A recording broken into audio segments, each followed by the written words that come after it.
I find it interesting, y'all. Okay, so I got on this highway. And I'm about to do PNTV. This is my 4th time starting this video. I'm about to do PNTV. And I find it interesting. We've been sitting still for 15 minutes. I just called my job to let them know I'm going to be hella late. I don't know how long I'm going to be before I actually get there because I'm sitting in traffic. But the crazy thing is that everybody that was behind me are gone. I saw one truck backing up down the highway, but everybody is gone. I don't know when the rest of these people backed up. And I don't know if I should back up too, because I find it interesting that ain't nobody else came onto the highway. I heard some new people coming. There's some new. You see, we not moving. Why you coming up so fast? We're not moving, honey. Why you coming up so fast? And you just gonna jump over and what? To go nowhere. We not moving. Dumbasses. Okay, so let's get into this PNTV. Right? I'm starting off with some RIPs, y'all.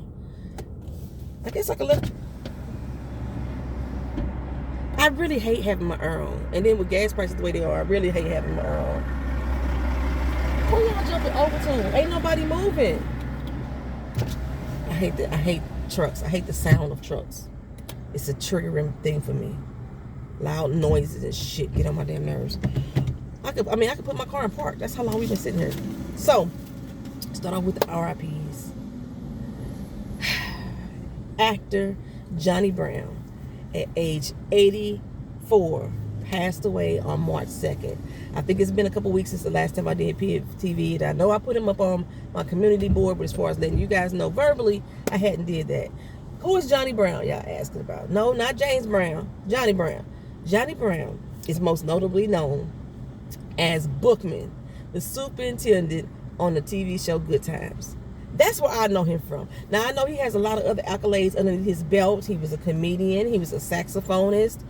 He did a lot of other little shows here and there, but I know him as Bookman. That's where hey. And Johnny Brown was a good-looking man. Even though he was, hefty, he was still a good-looking man in the face to me. And, yeah, he passed away. I don't have any information on the cause of his death, but he was age 84. So it may have been, complications to aging. But I didn't see his family release any information on what he died from. Man, but I tell you, him as Bookman, his interactions with him and Walona gave me all the fucking life, y'all. All the life. Rest in peace, Johnny Brown. The next rest in peace I have is Emilio Delgado. Y'all, like, again, who was Emilio Delgado? He was Luis on Sesame Street. Y'all, first of all, I didn't even know the characters on Sesame Street didn't use their real names. When I was younger, I always thought that everybody on TV was who they was anyway. I didn't know that Luis was not his real name. His name was Emilio Delgado. He played on Sesame Street from 1971, 2 years before I was even born. 1971 to 2016, y'all. For over 40 years, he educated not only me, but my children, and then probably some of y'all children's children on Sesame Street. I'm gonna say that they were, I think Maria was his wife on the show, or at least a niece or something on the show. They were the first people I was ever introduced of Hispanic or Latin culture, because I'm not sure exactly where he was from. If he's from Mexico, he's from the Hispanic culture. He's not Latino. I don't know. People realize that Mexico is not part of the Latin community. But since he speaks Spanish, he's Latino. I mean, he's Spanish speaking, Hispanic or Spanish speaking people, no matter where they're from in the world. Anywho, yeah, that was my first introduction to people of Latin culture. And where I learned most of my Spanish words that I do know, like hola, adios, the simple stuff. Where I learned from Sesame Street every time they came on screen. So yeah, he's gonna be well loved and missed as well. Rest in peace to Emilio Delgado. Speaking of some other rest in pieces, let's talk about some TV shows. Back in July of last year, I believe it was. I don't think it was the year before. the TV show The Real was going to be, the time slot was going to be replaced by Nick Cannon's talk show. Okay. It was up in the air whether or not The Real was going to get canceled or not. I don't know, y'all, because I stopped watching shortly after Tamar Braxton left. So Tamar Braxton, she's gone from the show. I don't remember if it was Amanda Seales that left first or Tamar Mowry that left first. But then both of them two left. Amanda Seales and Tamar Mowry left the show. I didn't watch it when Amanda Seales was on there at all. I caught a couple clips, you know, when she had a lot of controversy. But other than that, I didn't watch it. I cannot stand Adrienne Bailon. Jenny Mai, I could live with her, you know, whatever. Take her or leave her. Lonnie Love, is it right? Or Lonnie Anderson? Lonnie Love. Lonnie Anderson was on WKRP in Cincinnati. Lonnie Love. I didn't find her funny as a comedian. I didn't find her appealing as a talk show host. So those three didn't keep me at all. I was not going to be entertained by those three women. I liked the Tam, although I couldn't stand her damn husband, and I couldn't stand the fact that she defended that. I think he's a racist asshole. But yeah.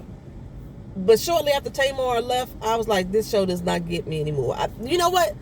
When they had the replacements come on, when Jocelyn Hernandez was on her, and she was helping hosting, and when Jocelyn left, that's when I stopped watching the show. I thought Jocelyn was a good addition to the show, for real. She was a very good addition to the show. But when she stopped co-hosting with them, I stopped watching.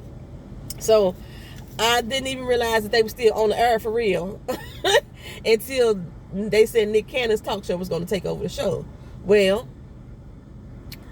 not only are they now officially canceled, because like I said, it's still up in the air, officially canceled,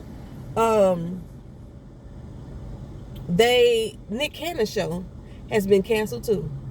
They canceled both of them. They decided to give both of them the boot. They said, nope, you're out of here. Out of here. I don't know the specific reason why they said Nick Cannon's show was getting off the air. Maybe it didn't have the ratings. I don't know. I honestly didn't even know. After they mentioned that his show was going to replace it, I didn't even know it came on the air. Did it come on the air? I don't know, but it's gone now.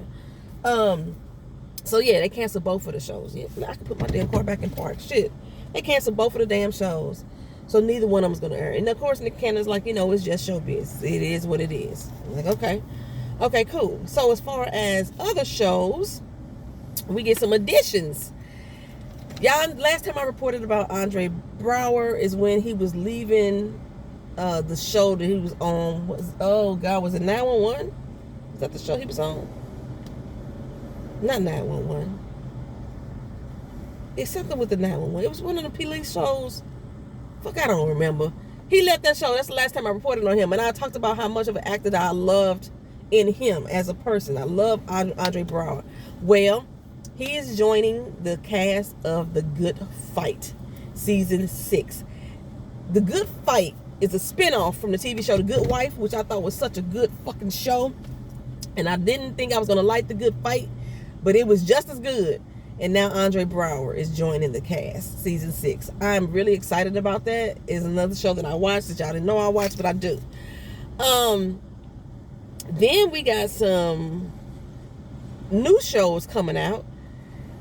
The Walking Dead is continuing on with the franchise, which is weird to me because I thought that after they canceled the original seasons, the season 11 is supposed to be their final. After they decided to cancel it, they were supposed to do 4 Walking Dead movies, and that was supposed to be it. But now they're coming out with all these spin-off ideas. We first heard that Daryl and Carl was supposed to have a spin-off where it's going to take them across the United States looking for other groups, which is odd considering that connecting with other groups is the issues that Daryl and Carl have. They think that every time they get with another group, they get to Karen, and they got to kill off people and kill off the ones that they love. So I was surprised they're going looking for other groups. But now they are finna do a spinoff with Maggie and Negan. Let me tell y'all, I can give a fuck about Maggie. I liked it. Her damn husband, Glenn. I was not a deep fan of Maggie. I didn't dislike her, but I wasn't a deep fan of her. When she left the show, I did not feel a void at all. I didn't feel like I was empty because she wasn't on the show. And then she came back, and I was like, why is she here? That's how I was feeling. I love Jeffrey Dean Morgan as an actor. I love to hate the character Negan. But because I hated the character Negan, I could give a damn about a spinoff of his. I'm not gonna go watch the spinoff of the person that I dislike the most on the doggone show, the character I dislike the most. I'm not gonna watch a spinoff. So I just don't find myself gonna be able to watch Maggie and Negan. I guess Megan, if they ship them together. But it's gonna be called Isle of the Dead. It looks like they are staging it up in New York. The last Walking Dead, they were in Virginia, if I'm mistaken. I don't know where I haven't watched Sunday's episode yet, so I don't know where exactly the colony is supposed to be. But anywho, yeah, starting 2023, y'all. And 2023 was also the year that the Daryl and Carl spinoff was supposed to begin as well. So, yeah, that's the last I've heard of them. Now, coming back to TV, 4 years later, the TV show Atlanta, Donald Glover, Childish Gambino. Y'all know he had his own little show. Is he making a U-turn down the highway? They making a U-turn.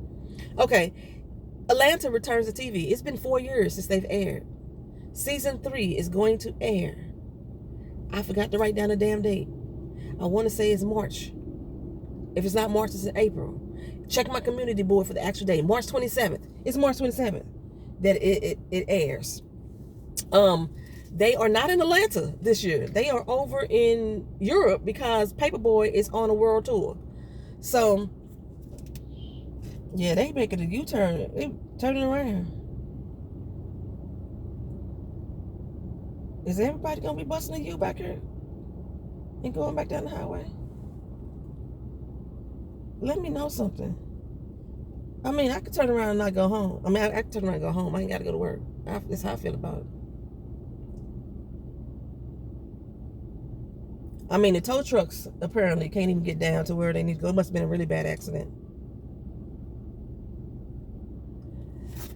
Okay,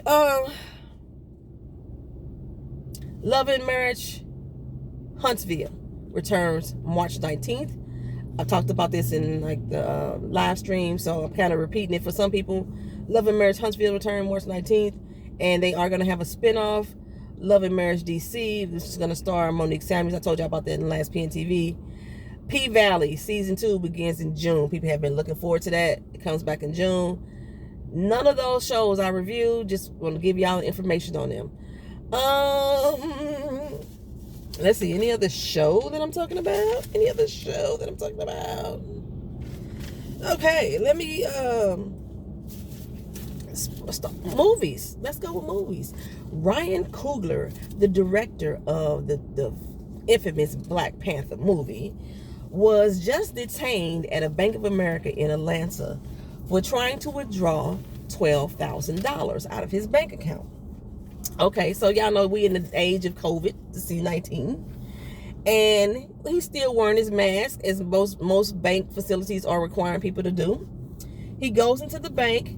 He writes on the back of the deposit slip that he would not like the teller to say out loud how much he's withdrawing, or to use the cash counting machine, because that will indicate how much money that he's receiving. He had his bank card up there, because Bank of America requires you to put your bank card in the machine when you're making a withdrawal. And the teller, who is not white, she is black, got suspicious of him and decided to contact the police, saying that the bank was being robbed. A teller. I'm not even sure if it's the one he was directly dealing with, because I didn't research it. But a teller, a black teller in the bank, got suspicious, and I believe it was her, because, he trying to be on the low. From what he says, this is something that he does all the time, because he has somebody that he pays that likes to be paid in cash. So he goes to the bank to make this large withdrawal. Why he wrote the note on the back of a deposit slip, I don't know. I'm assuming that he had a withdrawal slip or a check as well.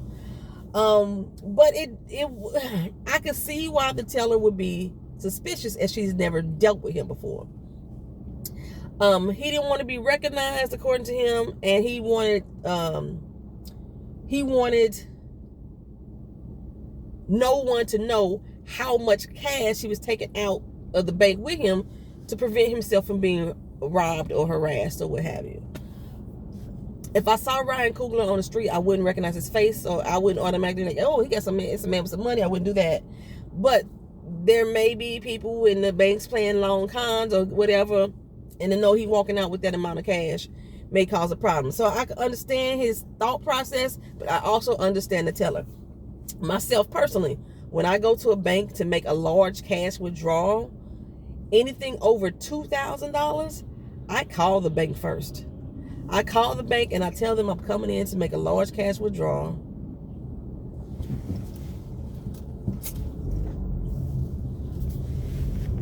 Tell them I'm making a large cash withdrawal. And normally what they do, they make their little phone calls or whatever, or they put some type of note in my account to show that I'm about to come in and make a large cash withdrawal. And I actually don't go to the teller window. I go to the people that's in the offices, and then they make the withdrawal for me, so where they can count it out in front of me, so I can know that I'm receiving my deposit amount that I'm indicating. So I'm not sure if, and Bank of America is one of the banks that I bank with. The first time I was gonna close my account with Bank of America, I went in and withdrew $14,000, and they told me they didn't have the money available to give me that type of deposit, the withdrawal right then. I had to come back in a couple hours, something like that.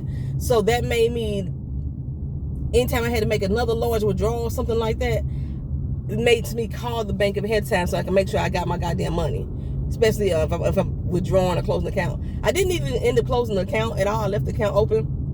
But yeah, for me, that's what I've done when I make large withdrawals. Anybody make large withdrawals like that over $2,000? How do y'all handle that with the bank? Because you can't get it out the ATM machine. I think with my bank, I could do 3 $700 withdrawals, so $2,100 would be my max I could do out of ATM machine. So if you need to do something larger than that, but most people would get like a cashier's check or something like that. Why this person only wanted to be paid in cash only? You know, I don't know. Maybe they one of the people that like to floss on Instagram and say they got all this money and they want to fan it out. I don't know. That's strange to me that a legitimate business person only wanted to be paid in cash only. I guess they want to know record, no trace of how they're being paid. But okay. So, of course, he's upset, saying that the incident should have never fucking happened. Like I said, I understood where the teller was coming from. However, it becomes an issue, of course, of race, where they're saying that if a white person came in and did the exact same thing in this exact same bank, they wouldn't have got that exact same response. I say, my thing is, like, if you do this all the time, most tellers are very familiar with who you are, whether you got a mask on or not. But they see Ryan Coogler name on the doggone card, they gonna know that this person does this often. Half the time, they may even go to the same teller because they know they do this often. So I don't know if this teller was new or what was going on, or this first time in this branch. But yeah, I honestly can't fault the teller.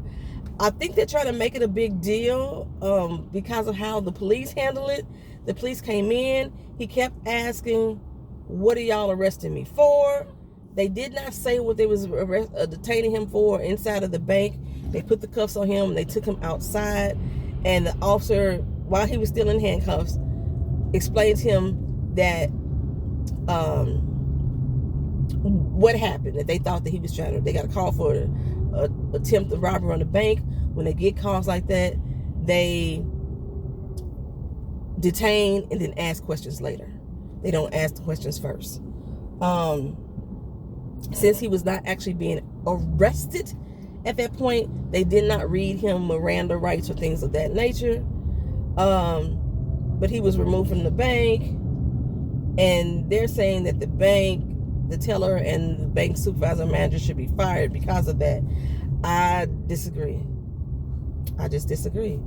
Unless there's something more to the story that I'm missing, I disagree that they should be fired, because I could understand somebody walking in with a handwritten note saying, don't say how much I'm taking out, don't use the machine. Like, you giving me instruction. You got those type of concerns. Like I said, I would have contacted the bank first, or I would have went to one of those people over in the office and like, look here, I need to make a large withdrawal. I don't need to know people know how much I'm taking out. Sometimes you just gotta think of other ways in which you could have handled the situation instead of automatically jumping to the conclusion that this was profiling. And that's basically what they're trying to spin in the media, that this was profiling on, maybe I should just cut off. They're profiling him. I don't have to stay on the highway. I could have got off. I could still get off. If these people would let me over, I can get off. Why did I jump all the way over here in the first place? Yeah, I could get off. And I can go to work. I can take the street to work. But I gotta like catch somebody who ain't paying attention so I can jump over in front of them, because these mugs is like, no bitch, you ain't coming over here. Okay, y'all let me know what y'all thought. Y'all let me know. Y'all think that the teller should be fired. You think that she was racially profiling him, or you think that how he handled his transaction would have made you suspicious as well? Y'all drop that in the comment section. Okay, so moving on. Okay, y'all know I love me some reggae, right? Oh, if you don't know now, you know. I love me some reggae. Well, there's this reggae artist named Jussie. Had one of my favorite songs. Love is much more to life than just words. Love is, that song, Love Is. I can't sing it right now because, I can't sing right now. But anyway, Jussie went to jail. What is Exodus this?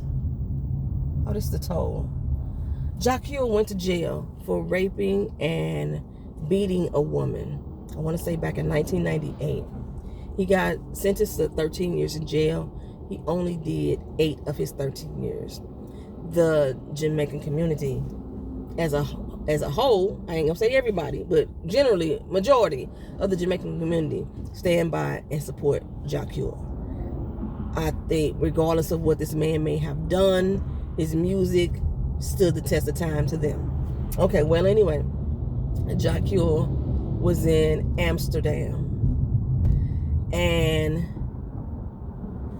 he performed a show there, and 2 days later, he still hadn't got paid. The amount of money he was supposed to get paid is 5,000 euros. Well, Jussie, back in October, I think this is when this incident happened, if I'm not mistaken. Did I write it down? October 1st. Stabbed the promoter for not paying him his money. Now, as of July 12th, Jussie entered in a plea of self-defense. How he got self-defense out of that, I don't know. But he entered in a plea of self-defense, stating that he only had the knife in his possession because he was dripped. He had on all his jewelry. Probably everything he ever owned. Whatever. But he was dripping in jewelry. So he decided to, hold up, can I do easy pass through here? Or do I gotta? Okay, I can keep going. I can do easy pass through here. So so that's why he claimed he had a knife, because he was dripping his jewelry and everything. However, Jussie had called the promoter and left a voicemail saying that he was gonna kill the man. Okay, so the police are like, this wasn't no damn self-defense. This was some premeditated shit. You called this man and told him, and then you met him 2 days after the show and stabbed him up. there was witnesses on the street that says they heard him tell the man this was going to be the last day you're going to die. He said in the patois, but they said they was able to translate what the man said. This is going to be the last day. Not the last day he was going to die. The last day he was going to live. That's what they said to him, right? So, and there was another witness that said that they saw the stabbing motion, but they did not see the knife. So now he's being charged with attempted murder and is looking at 8 years in prison if he is indicted and charged and sentenced on the attempted murder charges. I told y'all before about the Jamaicans in my city and how they roll. They deal business with knives. They will stab you up quick. Jacques is saying that the language that he left on the voicemail and the words that people heard him speak on the street is just all part of Jamaican culture. He was just talking shit. It didn't mean he was really gonna do it. I have never known a Jamaican to tell you that they was gonna cut you, kill you, or whatever, and they didn't stand by their words. I don't care if it was 10, 15, 20 years later. If they say they're gonna get you, they're gonna come back and they're gonna do it. I ain't met a Jamaican yet that ain't stood by their word, or at least attempted to stand by their word. And in this case, it was attempted because the man, what was his name? Ricardo Blake. He didn't die in the incident, but yeah, they finna charge Jacques ass with attempted murder in Amsterdam. Nigga just got out of damn jail. Stupid ass. Okay. Richard Sherman, NFL player. I believe he played for Seattle. He played for San Francisco. I forgot who else he played for. Did he play for the Buccaneers before too? Okay, yeah. Richard Sherman. On July 14th, y'all, he had drove his SUV into a construction zone and then tried to break into his in-laws' house, which the in-laws said that they had some pepper spray and whatever. They was going to bats, whatever, to try to protect themselves against Richard Sherman's entry into this house, right? Well, he got arrested. He served 2 days in jail, I guess, before getting out on bail or what have you. Served 2 days in jail. His case just came to light again, or they just went to court again for his case, and he was able to take a plea deal. He struck a plea deal for 2 misdemeanor charges, one for drunk driving and the other for a domestic disturbance, right? They sentenced him to 90 days in jail, which the judge suspended. He gave him the credit for the 2 days he actually did. He suspended the rest of the time. He has to pay $825 in legal fees, plus $500 fee for speeding.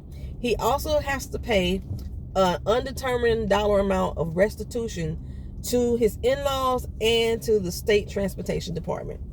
But he gets to serve no jail time. Speaking of else who's not getting jail time, there was this former sheriff deputy, I believe he was a sheriff deputy at the time it happened, who was charged and indicted for raping a 14-year-old girl. Where is that in my notes? This motherfucker took a plea deal too, y'all.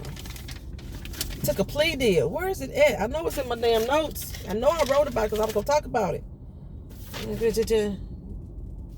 I didn't write it down. Took a plea deal, y'all. Took a plea deal. This motherfucker is not going to do any time at all. He's now the former sheriff, but I think he was a deputy sheriff at the time it happened. He's now a former deputy sheriff. He's not going to have to do any time. And not only is he not going to have to do any time, he doesn't even have to be registered as a sex offender. Why? Because he took a plea deal for aggravated assault. So it doesn't show his records that he raped a 14-year-old girl.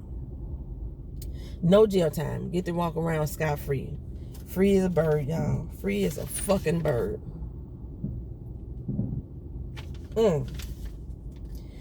Who else is who not free? U.S. Olympic basketball player Brittany Griner. Brittany Grimes. No, Jesus, I said her name wrong. She was detained in the airport in Russia. They had found out over 3 weeks ago, February 17th. She was detained for having a vape on her, y'all. Her vape had evidence of cannabis oil inside the vape, which according to Russian authorities, is an illegal substance, and she had a amount in there significant enough that she can possibly get 10 years in jail for a vape with cannabis oil in it. 10 years in jail.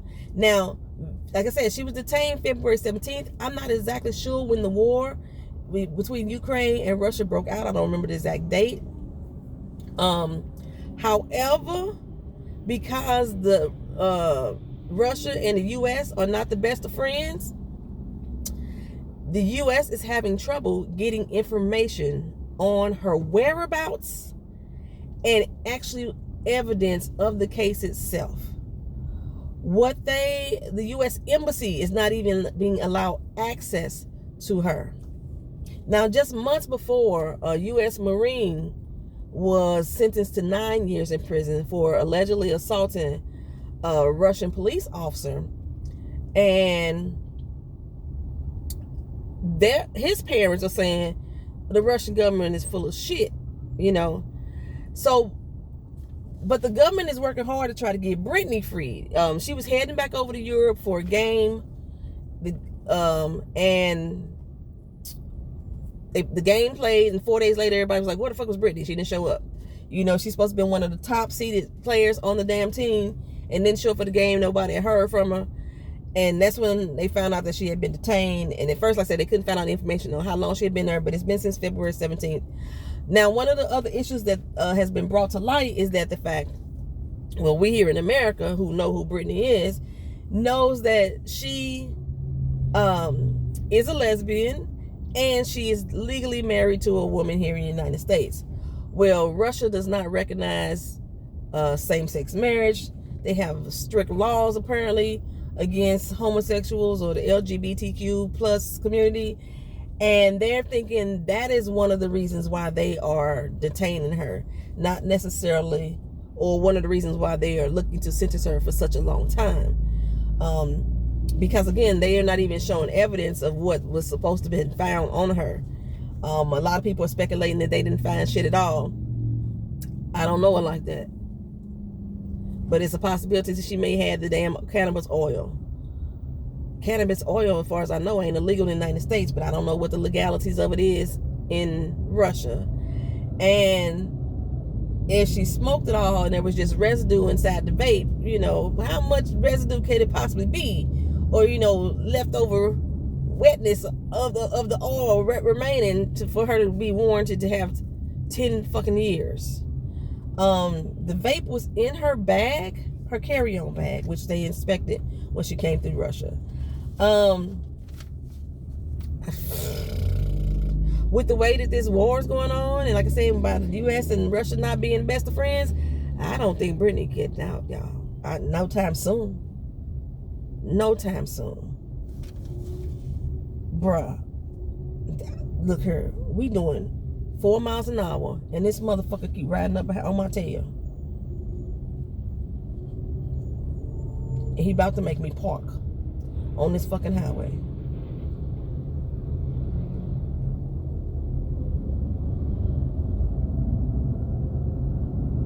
I don't take kindly to bullying.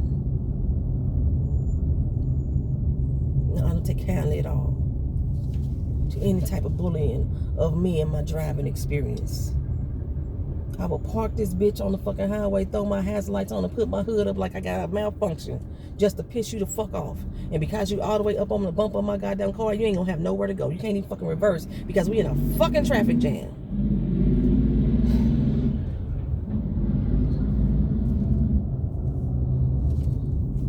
Anywho, I think Brittany gonna be gone for a long time. What y'all think? Y'all put that in the comment section. Y'all tell me what y'all think about Brittany. Other legal issues. Let's see what's going on. Did I get any details on that? The Missouri lawmakers are introducing the bill. Missouri is the state that I'm from. They're introducing the bill that's going to allow lawsuits against people who help women get abortions. Ain't this the same shit that they doing down in Texas, that they did down in Texas? So I guess abortion clinics are going to be legally in trouble if they get this bill passed. Hey, y'all, Missourians, don't sleep on this shit. That's all this handmade shit right here. Handmade still happening right here in these here United States. Okay, so I talked about that. Oh, Chris Brown. Okay, 2020. Remember Chris Brown was down in Miami after a series of other assault charges being brought against him. He was down in Miami on one of P. Diddy's boats or something like that. And this girl accused him of raping her. Okay, well, it's been 2 years now. And Chris Brown released on his Instagram page text messages and voicemails of the young lady saying how good the sex was between them and how she wanted to fuck him again. Repeated text messages and voicemails of her saying this again. Her lawyer, who had not been privy to this information, has validated that those voicemails and text messages are indeed true, that those voicemails and text messages are indeed her client. So she has withdrawn herself as her representation and dropped the case. Chris Brown said y'all bitches owe him an apology. What I don't understand is why it take you 2 years to provide this information while your lawyers didn't release that information a long time ago. It's unclear to me. Based off of the posts and text messages that he's put up there, it doesn't appear. I didn't see any responses back to him. I mean, that he did back to her in regards to her messages. However, there was one final message that was saying, I haven't been pressing you about no dick. I don't know if she was responding to something in the news or what have you. That you know that you did this to me and now you're going to get what you got or whatever. Something like that. But immediately after the incident was supposed to happen, she appeared on her text messages talking about how good the dick was, how much she wanted again, and when they can do it again, and yada yada this and yada yada that. And why you won't return my calls? You just gonna ignore me? Maybe we could hook up again, that type of thing. Okay, so you would think that since the case has been dropped by the lawyer, that it was over with. The chick was suing him for $20 million. $20 million. But you would think that the case would be over. Well, even though the lawyer has dropped the case and the lawyer has removed herself from representation from the accuser, Miami PD said they are not closing the case. They are still going to investigate. I'm like, what are y'all investigating? I'm not understanding what's going on. Yeah, I'm clueless to what's going on. What is that y'all still investigating? Her own lawyer is like, I ain't finna deal with her no more, but y'all want to continue to investigate. That's interesting, strange, all of the above. Okay. So we getting off, because I still don't see what was holding us up. Like I said, I saw the tow trucks go down, but we moving so far. What was the hold up? What y'all think about the case, right? Y'all think that Miami PD still has cause or reason to still investigate after this new information has been found? I told you my biggest concern is, why did it take you 2 years to release this information, Mr. Brown? I mean, just listening to her voice messages and her texts, I don't believe that he raped her. I believe he fucked her, but I don't believe he raped her. And maybe she was hurt. Oh, there the accident go right there. Oh, damn. Either that car was a convertible or it became a convertible after whatever the fuck happened. They know they're supposed to slow down in the fucking construction zone anyway. Okay. So, yeah. My only question, and that's just out of curiosity, not from a legal standpoint, is why did it take 2 years for that text message and those voice messages to come out? But from a legal standpoint, I'm like, I mean, what reasonable cause do you have at this particular point now to try to pursue this man for this action? I don't see one. I don't see reasonable cause. Because, he had a history. Like I said, he's had a history of other charges and things. But y'all know Chris Brown is gonna sue this chick, as he should. I think he's gonna sue her for defamation of character, which I think he should sue her for criminal charges. I do. I really think they should sue for criminal charges. We have so many motherfucking people out here that are falsely accusing people of rape, falsely accusing people of breathing while black, you know what I'm saying, things of that nature, or killing people, authority figures killing people, police killing people without justification of the law, and getting away with it. That's all they get is a slap on the wrist, or they get fired, or they get a talking to or talked about. But there's nothing legally happening against them for making these claims or doing these wrongful things. Like I said, from what I heard, bitch lied. Point blank period, lied, and unless the police got something else that the lawyers don't have, there's some new discovery that they haven't turned in that would make them want to continue to investigate. I think it's just harassment. I mean, the boy is pretty much locked out of every fucking country. I don't know if he still is, but after all his domestic abuse claims and other violent claims that he's had of abusing people, and Australia canceled his visa, and Japan canceled his visa, some other places canceled his visa, so he's not able to really go anywhere. I really would say this is just harassment. If they're going to continue to go forward with trying to pursue collecting evidence on a case that we now have evidence out there that's saying that this girl had sex with him, liked the dick, wanted the dick again. I don't know too many people who have been raped that's gonna say that.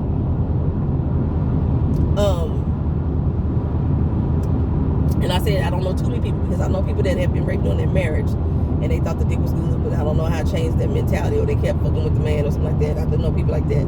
I do, but I don't know. So I'm on just to try to err on the side of caution. I think the girl lying. That's my opinion. I think she lying, and I don't think the Miami PD should be still pursuing any type of investigation into Chris Brown based off of those allegations. But like I said, Chris is going to sue her. He won his last defamation case with the girl who said that she beat him up, and he sued her for defamation. He won that case. So I guess that's why he wanted to go the defamation route. Maybe that's easier to prove than a criminal charge. But speaking of that, I mean, like I say, if you falsely making reports to the police, you should be getting locked the fuck up, just like Jussie Smollett. Jussie. Now Jussie. Now Jussie's sentencing hearing, he had a lot of people speaking up on his behalf. Most notably was Samuel Jackson and his wife. They wrote a letter saying how he grew up with them and what type of man he is. And, they were asking for them not to give him any type of jail time based on the fact that other people who have done similar crimes or falsely reporting shit to the police gets no jail time. So I understood their plea.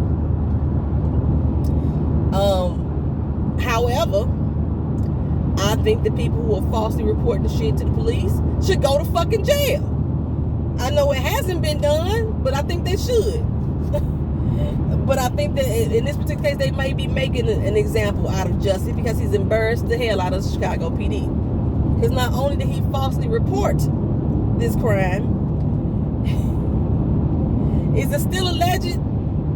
They believed that he also staged the hate crime against himself. You know how some people go fake their death? He faked the hate crime against himself is what they believe. So, he has to do 150 days in jail that was supposed to start immediately. So that which means he wasn't going away from the jail. They should have locked him up from the bench, okay? He had to pay a $120,000 fine and restitution. I think he's already paid $30,000 up front, so I don't know if this is on top of the $30,000 he's already paid. And then he has another $25,000 fine. Once he has served his 150-day sentence, he also has to do 30 months of felony probation. If he gets in trouble with the law for anything, probably even a speeding ticket, he has to go and serve all of his time. The judge basically told him, you done dug your own grave, now lay your ass in it. You know, because I think a lot of people were saying, and you know, this will ruin his career, this, that, and the other. And the judge said he ruined his own fucking career. Because he only did this to try to make himself more famous. That's what the judge's reasons were. So, Jussie is in jail. Now, Jussie, before they had left out the camp, out the courtroom, he told everybody, let everybody know, I do not want to commit suicide. I have not thought about committing suicide. So if something should happen to me, I just want to let everybody know I didn't do it to myself. People are shocked about that statement. Like, what is he saying? Ain't nobody saying he was suicidal. No, that's people are shocked. If y'all remember the case of Sandra Brown, after that happened, when she went to jail for no damn reason and ended up dead, and the police say committed suicide, and there was a series of people who supposedly went to jail and supposedly hung themselves in jail, committed suicide. So people who mysteriously died in the back of a police car committed suicide, you know, things of that nature.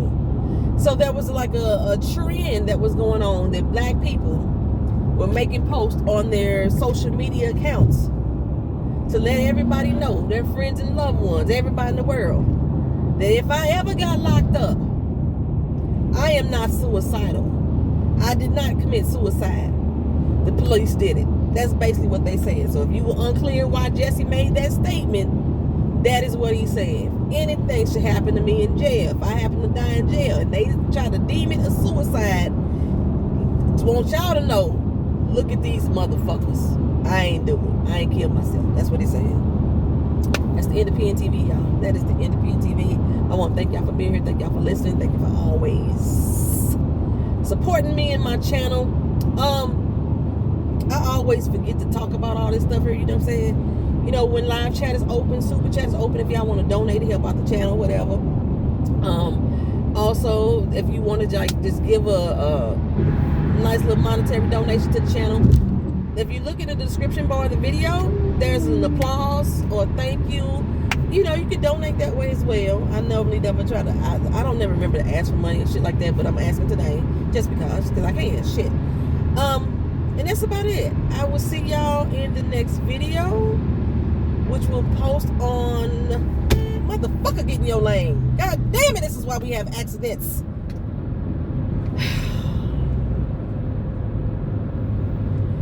In the next video, which is going to be on Sunday, which will be Married at First Sight.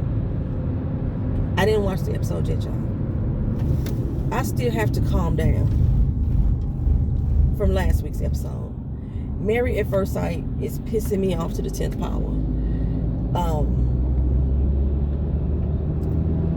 The production and experts themselves are what's giving me my positivity. Okay, so yeah, Married at First Sight will come on Sunday. I have not watched yet.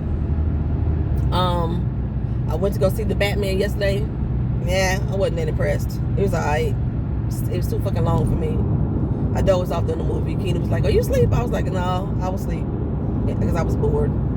But actually, I did just have an acupuncture massage earlier that day too, so I could have played it to it. But still, it didn't really grab my attention the way it should have. But it wasn't a bad movie. But it was too fucking long. Damn, it was too fucking long. Let's see. Ready to Love does not come back on until the 18th, y'all. March 18th. So we got a little break from Ready to Love. So in its place, I'm going to do a video on the cast members of Put a Ring on It. I normally don't. I normally just talk about them on the first episode. But I want to talk about what I learned and what I'm thinking about the show this season. Actually, what I thought about the show since the first season. And then, you know, we'll be ready for when the season starts. I still am going to review it despite my feelings about what I'm learning, but I'm still going to review it. I'm just going to try to review it with less invested passion. I don't know how that's going to play out. I will review Power on Sunday. I'm not doing last week's episode. It was going to be just a bunch of negativity flying out of my mouth. Oh, speaking of, because I said Power had got renewed for season 2. Courtney Kemp is no longer with the Power franchise after this season. This current season, she's no longer with them. She got a deal with Netflix, and she's leaving Stars in the Power franchise, and she's going on her own thing. You remember how Shonda Rhimes, Grey's Anatomy, and now there, she's no longer with Shonda Rhimes. She's no longer with Grey's Anatomy and other shows that she put together for ABC, but they're still going on, and she's over with Netflix. Yeah, so that's what Courtney Kemp is going to do as well. So yeah, maybe season 2 will be better then. Maybe season 2 will be better. I don't know. Then we can find out who the real culprit is. Is it 50 in his direction? Because shit just ain't adding up for me. It just ain't adding up for me. We'll see.